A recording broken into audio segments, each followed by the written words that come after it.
एक गुरु का शिष्य बहुत गहन ध्यान कर रहा था, लेकिन उसका ध्यान केंद्रित नहीं हो रहा था। उनका मन सदैव विचारों से भरा रहता था। उसने अपने दिमाग को खाली करने की बहुत कोशिश की, लेकिन उसकी सारी कोशिशें नाकाम रहीं।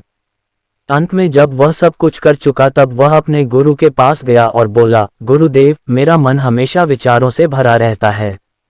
मैं एक जगह ध्यान केंद्रित नहीं कर पाता। जब देखता हूं तो दूसरी चीज पर चला जाता हूं, फिर तीसरी और चौथी चीज करता हूं। मेरे दिमाग में हजारों विचार चलते रहते हैं और मुझे पता भी नहीं चलता कि ऐसा कब होता है। बहुत समय बाद मुझे एहसास होता है कि मैं क्या करने बैठा था और क्या सोच रहा था। हे गुरुदेव, मैं अपने दिमाग को विचारों से खाली करना चाहता हूँ। मैं चाहता हूँ कि मेरे मन में एक भी विचार न रहे। जब चाहूँ तभी विचार उठना चाहिए। गुरु ने कहा कि किसी भी समस्या का समाधान तभी होता है जब हम समस्या की जड़ तक पहुँचते हैं, समस्या को ठीक से समझते हैं और जानते हैं। क्या आपने उस मन को भी जाना है जिसे आप खाली करना चाहते हैं?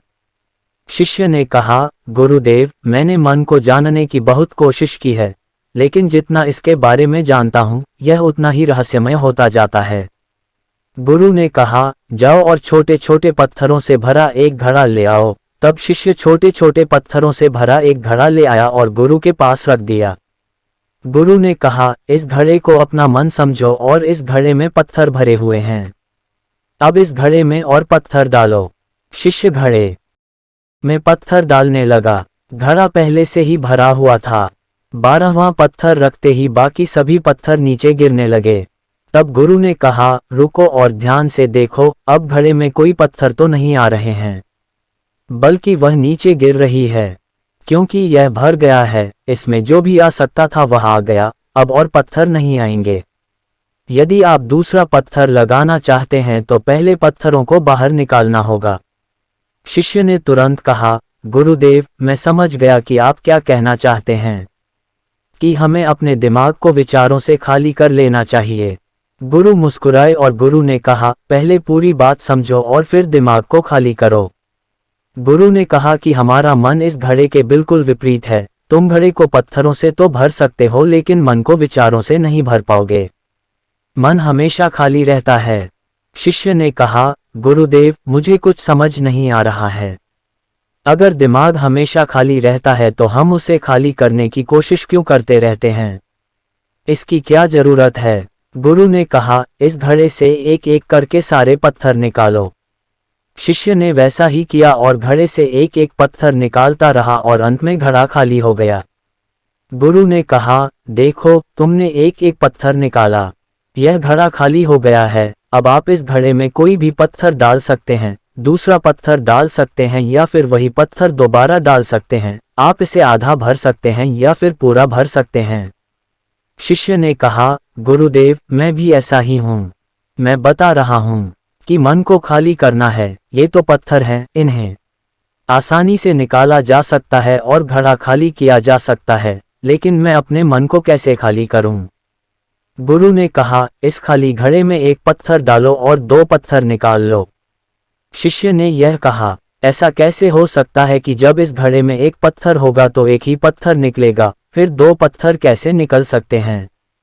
गुरु ने कहा, चलो ऐसा करो, इस घड़े में 2 पत्थर डालो और 4 पत्थर निकाल लो।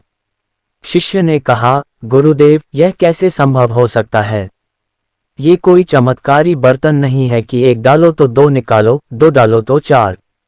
गुरु ने कहा, यह घड़ा चमत्कारी नहीं है, लेकिन तुम्हारा घड़ा यानी तुम्हारा मन चमत्कारी है। यदि आप इसमें एक विचार निकालेंगे तो इसके पीछे 2 विचार होंगे। जब आप उन 2 विचारों को पकड़ते हैं तो उनके पीछे 4 विचार उभर आते हैं और वह खाली नहीं रहता। यह मन का भ्रम है कि सब कुछ है लेकिन कुछ भी नहीं है। शिष्य ने कहा, गुरुदेव, आप जो कह रहे हैं वह मैं समझ गया, लेकिन क्या मैं हमेशा अपने विचारों के जाल में फंसा रहूंगा? क्या मन के भ्रम से बाहर निकलने का कोई रास्ता है? बिल्कुल नहीं। और जब आप उन 4 विचारों को पकड़ते हैं तो उनके पीछे 16 विचार उभरते हैं और ऐसा करने से विचारों की एक लंबी श्रृंखला बन जाती है और आप कहीं नहीं रुकते, एक के बाद दूसरे विचार को पकड़ते चले जाते हैं। यह मिट्टी का घड़ा पत्थरों के घड़े के समान है। भरा रहेगा लेकिन आपका मन कभी नहीं भरता, वह हमेशा खाली ही रहता है। हमारा दिमाग भी एक विचार के बाद हमारे लिए हजारों विकल्प खोल देता है और हम एक मुख्य विचार को छोड़कर उन हजारों विकल्पों में फंस जाते हैं। शिष्य ने कहा, मैं आपकी बात अच्छी तरह समझ गया हूँ, लेकिन अब मुझे क्या करना चाहिए, मेरा मार्गदर्शन करें। गुरु ने कहा, मन के जाल में मत उलझो, मन को खाली करने की कोशिश मत करो, अपना ध्यान इकट्ठा करो, एकाग्रता लाओ, जो भी कर रहे हो उसे अंतिम मानकर करो, ऐसे करो कि बाद में इसमें आपको कुछ भी करने की जरूरत नहीं है। और जब आप किसी दूसरे विचार पर काम करते हैं तो बस उसी पर काम करें, कोई दूसरा विचार नहीं। मन के भ्रम से बाहर निकलना इतना आसान नहीं है, लेकिन अभ्यास सब कुछ कर सकता है। शिष्य ने कहा, गुरुदेव, मैं भी ऐसा ही करूंगा। यह समझाने के लिए आपका बहुत बहुत धन्यवाद। हम सभी अपने दिमाग को खाली करने की कोशिश करते हैं, मन में उठते बैठते विचारों से परेशान रहते हैं। हम चाहते हैं कि ये विचार कहीं चले जाएं और हम शांत हो जाते हैं, लेकिन जितना हम इन विचारों से दूर भागते हैं, हम विचारों का उपयोग करते हैं कि वे हमें शांत करते हैं और वे आपके उन्हीं विचारों से जुड़े होते हैं जिन्हें आप छोड़ना चाहते हैं। इसलिए ये विचार इतनी शक्तिशाली हैं। जब आप सोचना ही नहीं चाहते तो आप शांत रह सकते हैं। यह तभी संभव है जब आप शांत रहने की कोशिश करना बंद कर दें और अपनी समस्या को हल करने पर ध्यान दें, ध्यान केंद्रित करें और समझें कि चिंता करने से नहीं बल्कि सोचने से समाधान मिलता है। गुरु ने कहा, इस मिट्टी के बर्तन को पत्थरों से आधा भर दो। शिष्य ने वैसा ही किया। फिर गुरु ने कहा, अब इन पत्थरों में से एक पत्थर चुन लो और उस पत्थर की एक छोटी सी मूर्ति बनाकर मुझे दे दो। मैं जानता हूं कि तुम एक अच्छे कलाकार हो। जब शिष्य ने 11वां पत्थर निकाला और उस पत्थर को तराशना शुरू किया तो उसे एहसास हुआ कि यह पत्थर अच्छा नहीं है। तो उसने घड़े से दूसरा पत्थर निकाला, उसे वह पत्थर भी पसंद नहीं आया। फिर उसने तीसरा पत्थर निकाला, उसका रंग उसे पसंद नहीं आया। फिर उसने चौथा पत्थर निकाला, लेकिन उसे इस पत्थर में एक दोष निकला। इस प्रकार उसने लगभग सभी पत्थर बाहर फेंक दिए। उसे ऐसा करते देख गुरु ने कहा, वह पत्थर जो तुमने पहली बार निकाला था, यह समझकर उसी पत्थर की खोज करो कि तुम्हारे पास कोई दूसरा पत्थर नहीं है। तब शिष्य ने उस पत्थर को ही खोजना शुरू कर दिया और उस पत्थर से उसने अपने गुरु की एक बहुत ही सुंदर मूर्ति बनाई और अपने गुरु को भेंट की और कहा, बहुत सुंदर, इस पत्थर से मूर्ति बनाई जा सकती है। मैं इसका विचार भी नहीं कर सकता था। गुरु ने कहा कि जब कोई दूसरा विकल्प नहीं है तो हम अपनी सारी ऊर्जा उसमें लगा देते हैं और उससे सर्वश्रेष्ठ बनाते हैं। जब कोई दूसरा विकल्प है तो हम सिर्फ पत्थर चुनते रहते हैं। मान लीजिए कि मूर्ति नहीं बनाई गई है।